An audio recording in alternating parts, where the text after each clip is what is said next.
Veste, kaj je najbolj pomembno, če želite, da se avto res dobro pelje in da je hkrati čim bolj udoben? Masa. Lahko rečete tudi teža po domače, čeprav to ni čisto isto, ampak se ni važno potato. Avto mora biti čim lažji. Potem so lahko nevzmetene mase manjše, kolesa manj slišite in čutite, avto pa v ovinkih premetavate, kot bi vozili kakšen gokart. Ja, zato se gokart tako dobro pelje, ker je lahek in ker je seveda pri tleh. Se hecam, tole tehta več kot 2 poprečna avta. Kaj pa takšna ogromna limuzina, kot je Audi A8?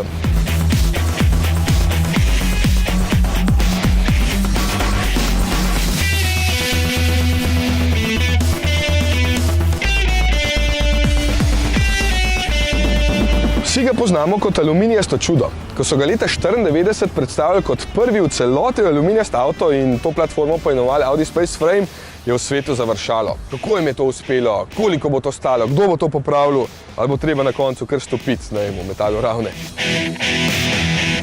A je važno, očitno zadeva deluje, ker je tole zdaj že 4. generacija. In tokrat jim ni bila pomembna samo masa, temveč predvsem trdnost karoserije. Zato so tokrat poleg aluminija uporabili še magnezij, karbon in celo jeklo.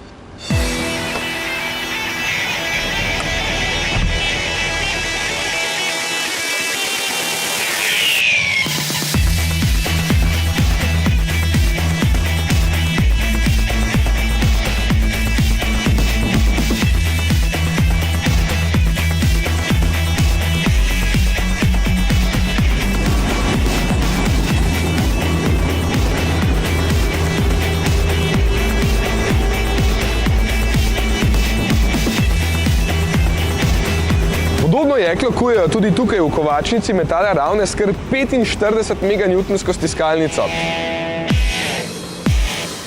In kjer ima žareči ingot na začetku kovanja nekje 1180 stopinj. To je takšna temperatura, kot jo ima lava, ki jo izbruha vulkan.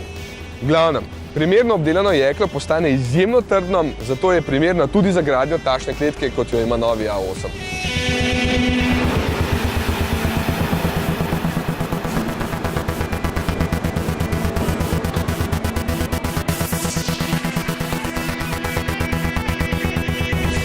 Ok, postaja vroče, nastavimo temperaturo na prijetnejših 20, prezračevanje sedeža in en krog po deželici.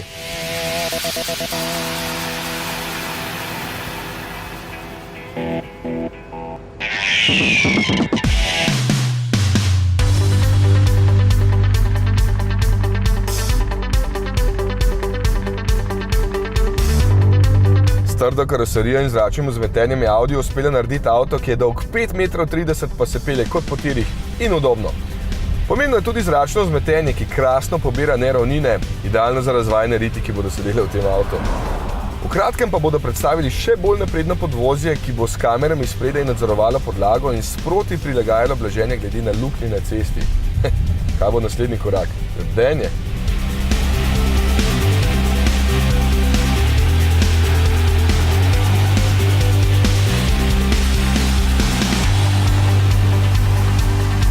Pri tem avtu imaš občutek, kako da bi res lebdel. Vse na nek način že, ker ima zračne blazine, ampak kaj pa, če bi res lebdel? Poglejte tole. Dobro, in kako je možno, da tale zadeve lebdi? Čisto preprosto. Sicer malo čarovnije, ki je patentno zaščitena, ampak ok, dobro. Šalo na stran, pač lebdi s pomočjo trajnih magnetov, pač tako kot določene stvari že lebdijo in mi smo pač to lebdenje spravili v neko obvladljivo stanje, tako da lahko še natančno vrtimo, ki smo pa dejansko res to patentirali. A se ti zdi, da bi lahko tako tehnologijo uporabili pri Audih? Zahtevno vprašanje, ampak dobra iztočnica. Mi imamo razvoj, ki je doktoriral skoraj na lebdečih zadevah in bomo poskušali v to smer razvijati. To je slovenski produkt? Ja.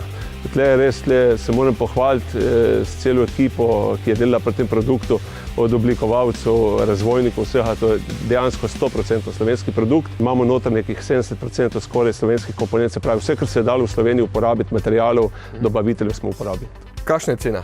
Cena tega gramofona na trgu je trenutno 2500 evrov. Niti ni najcenejši, niti najdražji, ampak smo poskušali dobiti čim širši krog pač kupcev. Zdaj se mečkam ziba. Zakaj? Zdi pa se, ker ta stvar je narejena, ko bi rekel, za biti v prostoru. Ampak danes smo tukaj na Primorskem, ker nam paše, da ima vetriča, smo ga dobili. Tukaj imamo pa še en odličen avto, ki ima dobro aerodinamiko, da povleče čez naš gramofon. Ja, zanimivo, moram reči, da čisto tazga še nisem videl, sploh pa ne v glasbeni industriji.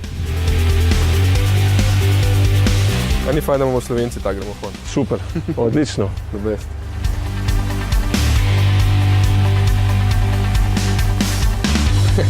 Kakšne nore stvari delamo Slovenci.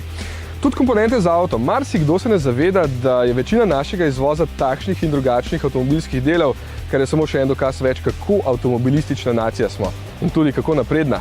Mogoče bomo pa ravno mi prvi, ki bomo razvili lebdeče avte. Kdo ve? No, A8 je lahko lebdeč,